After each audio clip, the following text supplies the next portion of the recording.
अध्याय 1 अर्जुन विषाद योग। पहला अध्याय है अर्जुन विषाद योग। यहां शुरुआत होती है धृतराष्ट्र के सवालों से।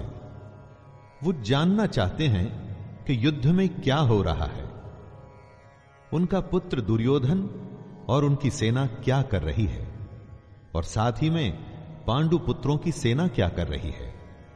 उसके बाद दोनों सेनाओं के शूर वीरों का वर्णन, और उसके बाद आता है अर्जुन का विषाद, मतलब कि उनका दुख, उनकी समस्या, उनका धर्म संकट।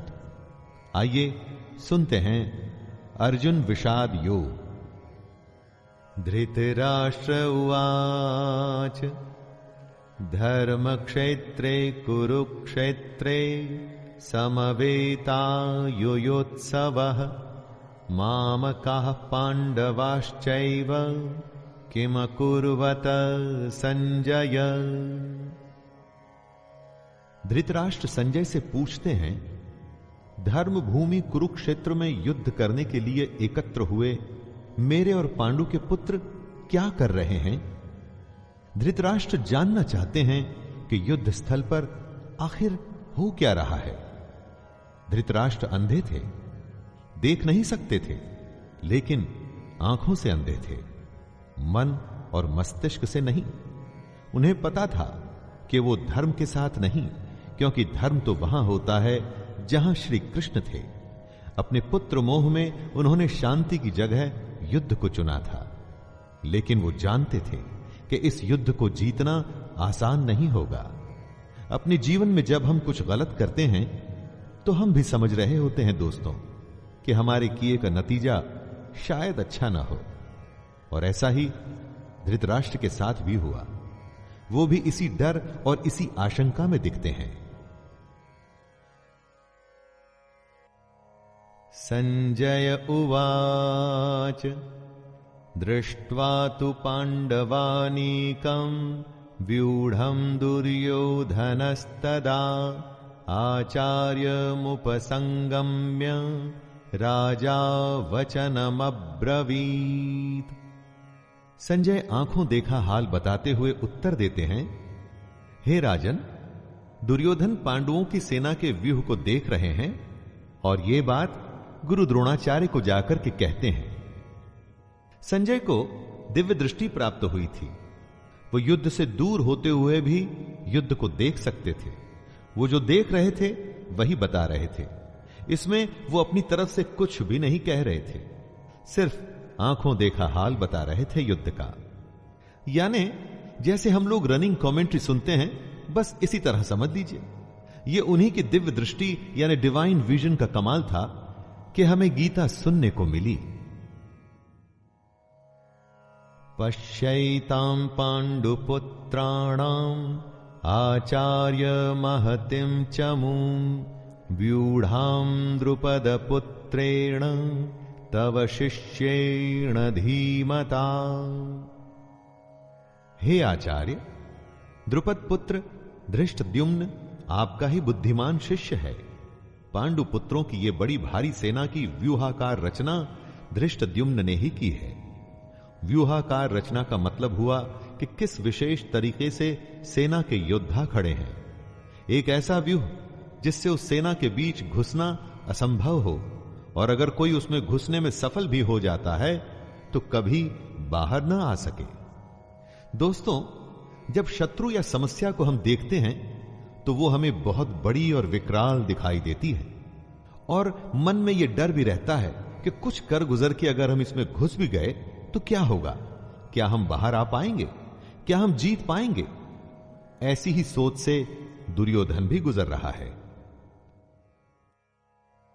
अत्र शूरा महेश्वासा भीमार्जुन समायुधि युयुधानो विराटश्च द्रुपदश्च महारथः धृष्टकेतुश्चेकितानः काशीराजश्च वीर्यवान् पुरुजितकुन्तिभोजश्च शैब्यश्च नरपुङ्गवः युधामन्युश्च विक्रान्त उत्तमौजाश्च वीर्यवान् सौभद्रो द्रौपदेयाश्च सर्व एव महारथः। इन 3 श्लोक में दुर्योधन पांडु पुत्रों की सेना के महान योद्धाओं का नाम ले रहा है। जब भी युद्ध होता है तो आप अपने सामने खड़ी सेना, उस सेना के योद्धाओं को जांचते और परखते हैं। वैसे ही दुर्योधन भी कर रहा है। दुर्योधन द्रोणाचार्य से कहता है, बड़े बड़े धनुषों वाले तथा युद्ध में भीम और अर्जुन के समान शूरवीर सात्यकी और विराट तथा महारथी राजा द्रुपद, धृष्टकेतु और चेकितान तथा बलवान काशीराज, पुरुजित, कुंती भोज और मनुष्यों में श्रेष्ठ शैब्य, पराक्रमी युधामन्यु तथा बलवान उत्तमौजा, सुभद्रा पुत्र अभिमन्यु एवं द्रौपदी के 5 पुत्र, ये सभी महारथी हैं। इससे हमें यह पता चलता है कि चाहे शत्रु हो या शत्रु के जैसी समस्या, उसके बारे में सब कुछ जानना चाहिए। दोस्तों, समस्या के हर पहलू से हमें वाकिफ होना चाहिए। समस्या के हर पार्ट, उसके अंग के बारे में मालूम होना चाहिए, जैसा कि दुर्योधन भी कर रहे हैं।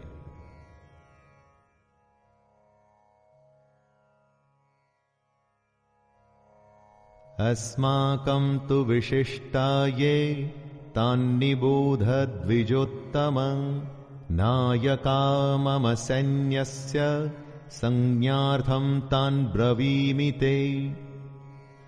दुर्योधन आगे कहता है, हे ब्राह्मण श्रेष्ठ, पांडवों की सेना के योद्धाओं को तो आपने देख लिया, अब अपने पक्ष में भी जो प्रधान हैं उनको भी तो आप समझ लीजिए। द्रोणाचार्य की जानकारी के लिए शत्रु की सेना के बाद दुर्योधन अपनी सेना के जो जो सेनापति हैं उनके बारे में बतलाता है। समस्या के बारे में सब कुछ जान लेने के बाद बारी आती है अपने पक्ष में सोचने की। ये जानना होता है दोस्तों कि आपके पास क्या क्या स्ट्रांग पॉइंट्स हैं, आप किन बातों में मजबूत हैं जिससे आप उस समस्या पर विजय पा पाएंगे। जैसे आपने समस्या के हर पहलू के बारे में सोचा, उसी तरह से आपको स्वयं का भी आकलन कर लेना चाहिए।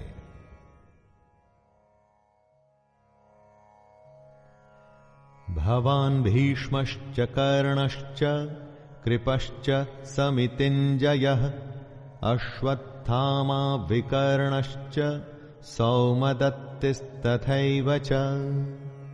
सबसे पहले आप द्रोणाचार्य और पितामह भीष्म तथा कर्ण और संग्राम विजयी कृपाचार्य तथा वैसे ही अश्वत्थामा, विकर्ण और सोमदत्त का पुत्र भूरिश्रवा के बारे में जानिए। दोस्तों, जिस तरह से हम आज के जमाने में रिस्क असेसमेंट करते हैं ना, वैसे ही दुर्योधन भी अपने शत्रु की सेना को देखते हुए, दोनों सेनाओं के योद्धा की बातें करते हुए आगे होने वाले युद्ध के लिए तैयार हो रहे हैं। चुनौती को हर तरह से समझकर ही उस पर विजय प्राप्त की जा सकती है। चुनौती को इतने अच्छे से जान लेना चाहिए कि जब हम उससे लड़ने जाएं तो कुछ नया न लगे, कोई सरप्राइज ना आए। युद्ध हो या चुनौती, सरप्राइज आपको हरा सकता है। अन्ये च बहवः शूरा मदर्थे त्यक्त जीविताः नाना शस्त्र प्रहरणः सर्वे युद्ध विशारदाः। दुर्योधन गर्व के साथ कहता है कि मेरे लिए जीवन की आशा त्याग देने वालों की कमी नहीं। इतना ही नहीं, ये शूरवीर अनेक प्रकार के शस्त्रास्त्रों से सुसज्जित हैं और सब के सब युद्ध में चतुर हैं। दुर्योधन के एक इशारे पर उसकी सेना के शूरवीर लड़ने मरने को तैयार हैं। उन्हीं को देख दुर्योधन खुश हो रहा है। दुर्योधन के साथ युद्ध में लड़ने के लिए शूरवीर थे जो उसके लिए मरने को तैयार हैं। आप जब अपने जीवन की चुनौती से लड़ते हैं तो आपके साथ कौन होता है? आपके साथ होता है आपका हुनर, आपकी हिम्मत, आपकी मेहनत, आपके संगी और आपके अपने रिश्तेदार। जैसे शूरवीर दुर्योधन के लिए कुछ भी करने को तैयार हैं, वैसे ही ये आपके साथी भी आपके लिए कुछ भी कर सकते हैं।